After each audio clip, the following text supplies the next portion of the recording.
Hey, Jeremy Asbrock, welcome to my first interview of the day at the RockNPod Expo. I've been looking forward to this one most of all. For all of your listeners out there who frequent your message board, I read your stuff. Yeah, so I do want to get to some of the message board crap after we talk about some cool stuff. Because, Let's do. You know, first of all, you've got a new song out. Yeah, I wanted to talk about that a lot. Rock City Machine Company. So, Phil and Ryan and I have been playing for 10 years together now, and the number one question that we always had was, are you guys going to do anything original? Are you going to do anything original? And then, I got to thinking about it one day, and, as far as our journey together, that was the only thing that we had not done, because, after Big Rock Show and the Rock and Roll Residency and Gene and then Ace, it's like, well, what next? What, we go play for another artist or something? Like, I guess the last thing we really need to do is do some original music together. And I went to Ryan's house and it's like, man, we should do this. And, Ryan had a long relationship with Marty Fredericks, and he's like, well, should I call Marty? And it's like, yeah, you should. And Craig Lindsley, owner of Lindsley Records, wanted to help us do it, so he called Marty, and we just started writing songs. And it's turned out really good. Man. It's got a lot of really cool influences that come through, but it also has enough of its own identity for me to say, that's a badass piece of music. Thank you. That, I didn't just give it one listen. I put it on loop. It was good enough to just not listen to one, so congratulations on it. Thank you very much. I'm really excited for everybody to hear the rest of it. There's 8 songs. One of them is a cover of Ramblin' Gamblin' Man by Bob Seger. Nice. And, for those of you who know what Ryan's voice sounds like, his voice was tailor-made for that song. And it turned out way better than I could imagine, and I'm really excited for everybody to hear everything else. So how did the song come together? Was it just one of those ones that wrote itself? Well, that song, Ryan was on a trip to Los Angeles, and he woke up with the riff in his head. So he said he avoided radio, television, and everything until Guitar Center opened.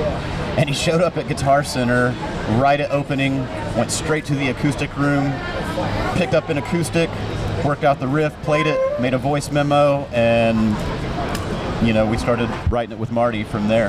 Now, what about the guitar duties on it?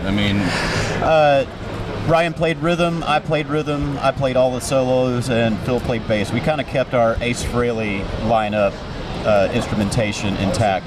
Although the solo is split into 2 on that one, and Philip wrote the first half that sounds like Richie Blackmore, and I think we both kind of heard that because, I don't know, that section kind of sounds like Highway Star to me and him. And he messaged me one day, and he's like, hey man, do you have anything for that part yet? No. And he sent that to me, and I really just didn't feel like I could improve on it at all. It was perfect. So I played his solo note for note on that first half. No, it's got a real good catchy tone to it. I was getting a British vibe out of it. Obviously, we all have our own musical vocabularies that we go back to when we think of these things. I thought the chorus was a little Judas Priest-ish. Yeah, 70s Priest. Yeah. Definitely. So you've been out on the road with Ace. I didn't get to see you guys when you were on the West Coast last month. My apologies. Oh, yes. I was on the East Coast at the time. But you kind of alluded to it with your intro there about you read the stuff on the message board. But I want to ask you about those 2 songs that just got added into the set, because it was great to see the set get some changes to it. And I know it never makes everyone happy. Yes. Ultimately, it was that. Look, man, Ace comes from a school where, you kind of get a set together and you play that set for everybody. The internet and YouTube has kind of ruined that, but at the same time, that's kind of not really fair. Just, look, man, he's from a different school, and that's just the way that is. But, with that California run coming up, I knew, with the Canyon Club in particular, that was going to be the 3rd time that we played there, and if we didn't shake it up a lot, we were going to be playing close to the same set for the 3rd time, and I knew we couldn't do that, and it was time. And man, he was very receptive to all of my suggestions, and I did kind of spearhead that. Yeah, and that was going to be my question about how these changes come in. Do you guys, as the band, work it up and then present? It was the last show of last year. And I'd kind of gone through all of his records and songs that he's done in the past, because I knew like bringing in something that he had never, ever, ever done was going to be a tall order. You know, it needed to be in his brain somewhere. And, you know, I listened to all of it and wondered, you know, what would sound good live, you know? And Stranger in a Strange Land struck me as a good live tune. He had done that one on the first tour. I think he had done it a couple times, like since he had left Kiss for the second time. And Insane had a video. It was a single, and you know that one really hadn't been done a lot. And you know, I sing Strange Ways, and we had done Strange Ways every show I've done with him. So I thought, you know, like, well, we hadn't really done Getaway, and I can sing Getaway. So, man, I don't know, he went for it, and it's cool. One of the things that grabbed me, I was watching the YouTube video. I wasn't there, so I benefit from that YouTube video of you doing Getaway. Yeah. I just see a lot of passion on your face for that music. What is it like to be, I mean, can you even explain that to us listeners, what it's like to be standing next to Ace Frehley singing Getaway? I mean, that's got to be so cool. Well, since that song's really fresh in the set, that passion is very real. And I mean, look, man, I got my first Kiss record when I was 4 years old. I play guitar and am a musician because of Ace Frehley. So, you know, the gravity of being in his band or playing with Gene, none of that is lost on me. Like, I still feel it like, wow, is this really happening? Like, this is crazy. And since that song is so new and, you know, it kind of rocks, it is a lot of fun to play. Do you still get off on, you've been touring with Ace now for a while, of just being on that stage with someone of his stature? You've been on the stage with Gene Simmons. I mean, these have got to be incredible experiences. You're a working musician, you're a real deal on your own before we even take those names and add it to the equation. But do you just feel like you're living in a dream with these experiences that you're blessed with? Yes, I do, and it's not just like a personal singular experience. It's just when I look over and I see Ace, I also see Ryan, and I saw Phil prior to that, and like all of us were friends before any of this. So the shared experience is what makes it really, really awesome. You know, because I don't have to do it alone. I have my close friends to share it with. I know that sounds like kind of hokey, but it's true. Yeah, well, you've been a part of a lot of musical experiences with the same kind of group, and it's broader than just the three guys, because you've got three Rex, you've got the Rock and Roll Residency, which has a few people cycling through it depending on who's around, and then you've got, you know, the Rock City Machine Company. What's the timeline for an album with that? What are your plans Well, the for album that? is done. So, you know, like vinyl printers are backed up 6 months, so it'll be 6 months before we actually have that product in our hands. The plan is to do CDs prior to that, so that should be 2-3 months, something like that. So it will all happen this year. What about the Rock and Roll Residency EP that you did, which was also a really good bit of music, really entertaining? It is. Do you plan on physical for that at any point, or was There are that no just a plans fun for thing? that right now. It is lost out in the cosmos right now. So that was on a label called EMP, which was Dave Ellison's label.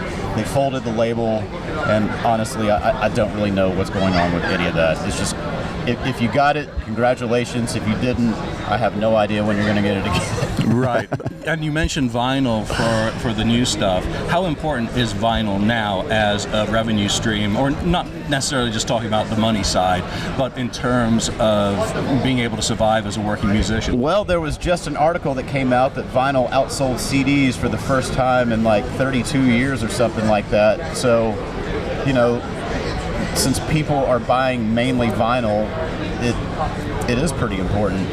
And, you know, honestly, since I haven't had my own vinyl record to sell since I was in a band called the Shazam, I guess I'm going to find out. Which I want to just give all our listeners, you think about Germany, you maybe just get pigeonholed into thinking about Ace and Gene, but the Shazam's got some pretty cool shit. That's very that was British the first to me. band I was in, and yes, that was more of a 60s British experience, you know, leaned real heavy on the Beatles and the Move and Cheap Trick and stuff like that. So that was kind of where like my ability to sing good harmonies and back backup vocals came from. And man, we did a lot of great stuff. Like, we did a TV radio broadcast from Abbey Road.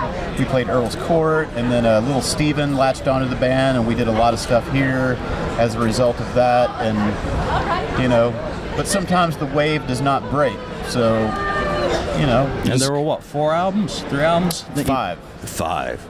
5 albums, and then I just started doing stuff with Phil for fun around Nashville, and the Residency was part of that, and then that kind of grew into its thing. And it's kind of funny what you accomplish when you quit trying and you just start having fun with your buddies.